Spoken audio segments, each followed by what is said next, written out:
February 2024 in the Estonian forests. The Fusiliers Battlegroup completes an overnight exercise 60 miles from the Russian border.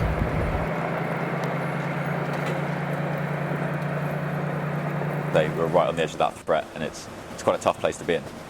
That our purpose in being here is actually, it's a lot of a bigger picture than just we're here because we're told to be here. Actually, the deterrent of us being here potentially stops war from happening and starting in the first place.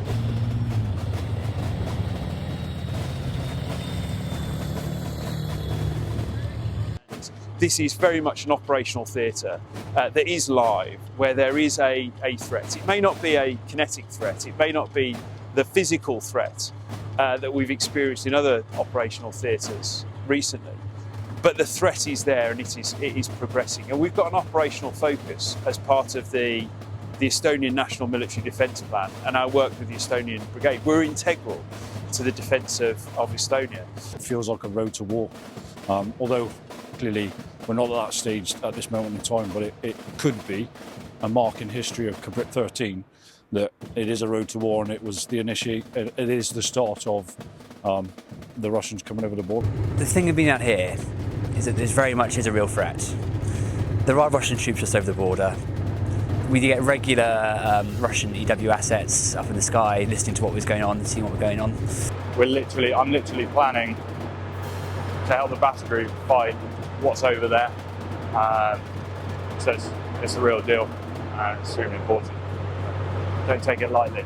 Should anything happen, we are the first line of defence, and that does sort of weigh my mind a little, but you know, it does give you a sense of purpose for being here.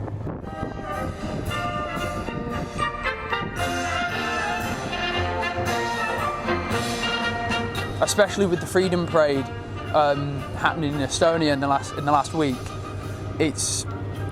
you realise how important a presence out here is, with all the NATO countries as well getting together. You realise why you're out here and why there needs to be a presence out here, and it ultimately is to deter Russia if they were to try anything.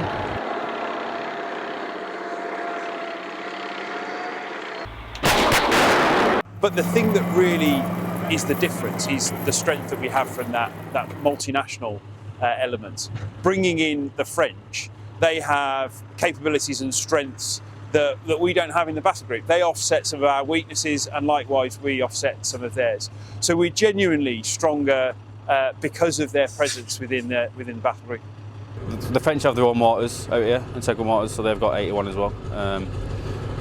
The Estonians obviously have their guns. We can use each other's, but it has to go through a big process and it takes time, because obviously safety implements and communication with troops on the ground and that. We need to make sure we know where everyone is before we actually fire. It's been quite difficult. Obviously, they work in very different ways to us. There's the base level and the NATO understanding, but on the ground, it can be tough. There's different TTPs, you know, there's different ways of doing comms, different tactics we use in attacks. So trying to merge that all together was really tough at the start. I think by the end of it, we got the hang of it. IP Nightingale. Artillery cold threats. We have unconfirmed SA-8 and ZSU 23-4 unlocated. Integrating with the Estonians has been a challenge at times, but they're happy that we're here. Clearly, they're a good bunch of guys. The place is buzzing. They're always doing something, some soldiering, or whatever it is, they're always doing something, day by day.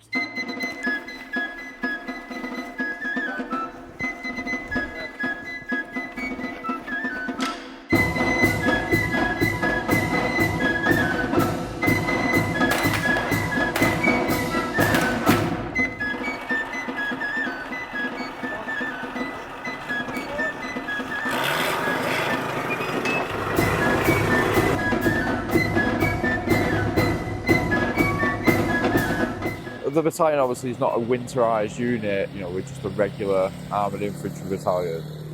That being obviously we're the best armoured infantry battalion, but we're not traditionally used to working in cold weather, and it's not like a little bit cold out here. The tuition that we've had from the Royal Marine Mountain Lead has been really clear to say you have to fight the environment before you can fight the enemy. So you have to be able to survive, to be able to operate in order to be able to fight.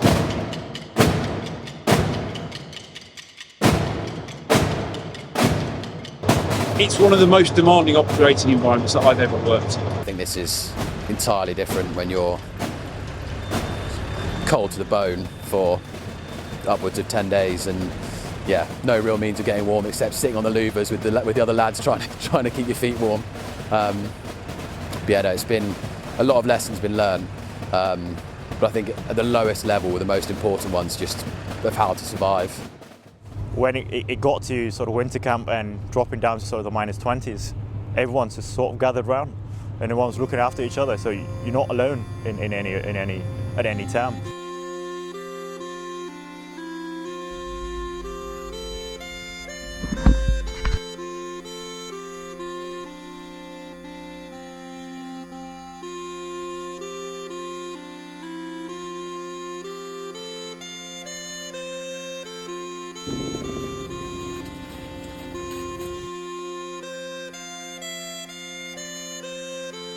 So we are the battalion's forward eyes and ears. Our job is to find the enemy and ride a forward screen to protect the rest of the battle group and set conditions for the battle group to go about its business and do its attacks and defences. Before you get to the trench, you clear the path, clear wood blocks, clear any areas that you might think there'll be enemies, clear that, and then you get close to the trench and drop off the dismounts in a certain area within a few hundred metres from away from the trench, still scanning for like arcs, and then dropping them off, and then they go clear the trench.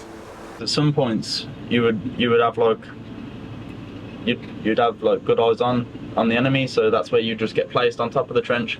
You'd fire over in case they start trying to do any funny business, like trying to flank you or whatever. You've got them keeping their heads down in the trench whilst lads are pushing through.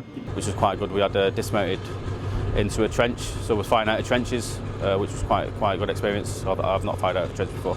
As a chaplain, I don't have a central role in trench clearances, but being able to follow one of the fire teams around the trench and just learn how infantry in close quarters operate and how they assault a defensible position, and seeing how passionate they were about that. We're starting our training off this morning doing dry training. We're just going through low-level skills and drills with the sections. From there, we'll then push into different scenarios, judgmental targets, and also using figure 11s with the simunition to get the soldiers used to engaging targets.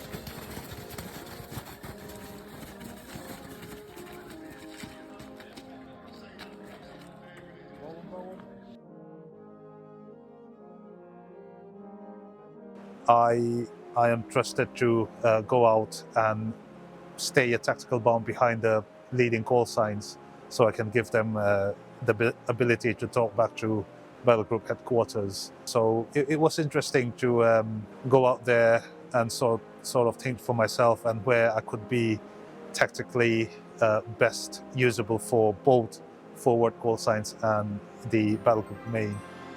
So it's been really good to sort of see sort of behind the scenes type thing, where I've actually got to see what the workings of main, and I've got a lot of appreciation for the ops officer, Arj, all the team there who go through the planning process and all that lot, and then see how they mitigate threats and really go into detail about how we're going to do stuff.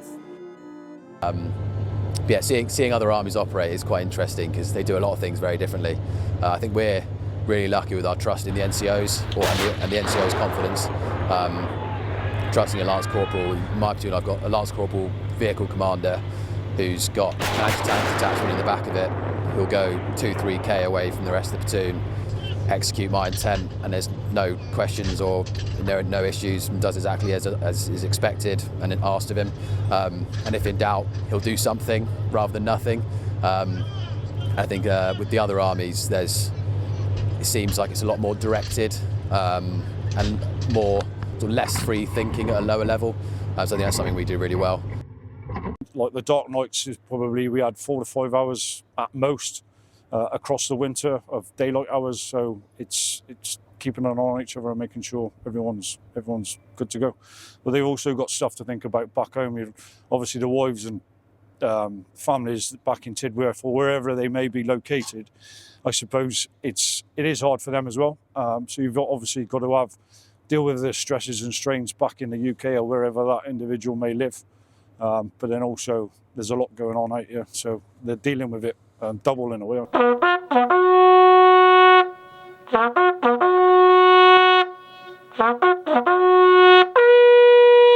Particularly good high point was a Remembrance Service that we did together, where we read out letters from French and British personnel from the trenches in World War I, and both spoke about their experiences. Every aspect of today's service reminds us that sacrifice entails loss.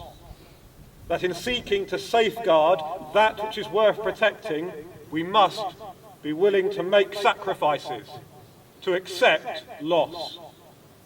But for over 100 years, we have carried out services of remembrance just like this, to share in the hope that no matter what is sacrificed, there are some things which cannot be taken from us.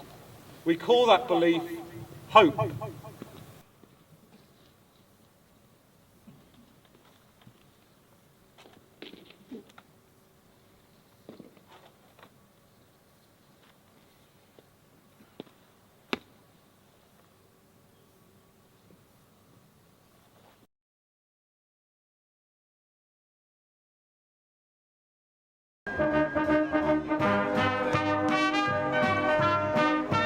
We had a brilliant Christmas here, and for me, it's something to look back on. You know, having a whole battalion deployed for Christmas, having a battalion sledge race, and then a battalion snowball fight afterwards, is a memory that's going to stay with me forever. To have the whole battle group for Christmas lunch in the cookhouse, to have the drums play, to have all of those regimental and Christmas traditions that we all know, to keep those alive.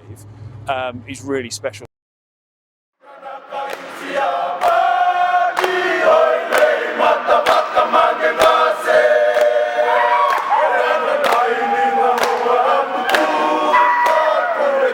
This is just to get the four nations together. This is to show that we are NATO and that that we're not just allies, but we're also competitive allies. Tonight is the pinnacle, not just of a six-month tour, but we are a Tier 1 boxing battalion. This is what we do. We pride ourselves on putting the biggest boxing events on annually, time and time again. But what this means is to have the French, to have the Americans against the UK. It's just absolutely fantastic. It's about bringing people together, bringing nations together, using vehicle as a sport. It's low cost, but it maximises everything that we do and what we're proud of.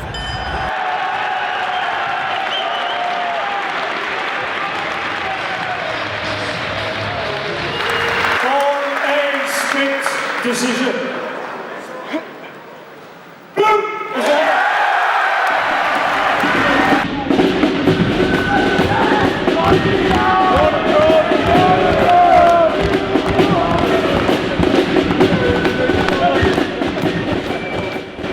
Yeah, I think we can turn our hand to anything in any environment, as proven from previous operations in Afghanistan and Iraq, from the heat to the extreme cold such as this, to operating in it, and hats off to everyone involved in it. They've managed to absolutely knock it out of the park. What's more reassuring to our troops, especially the low-level troops, is working with other NATO allies and still realising that we're a little bit better than them. If I wanted to come out here again, I'd definitely come out on a summer tour. It's a bit too cool for me, this. That's the naffy wagon. Tea time.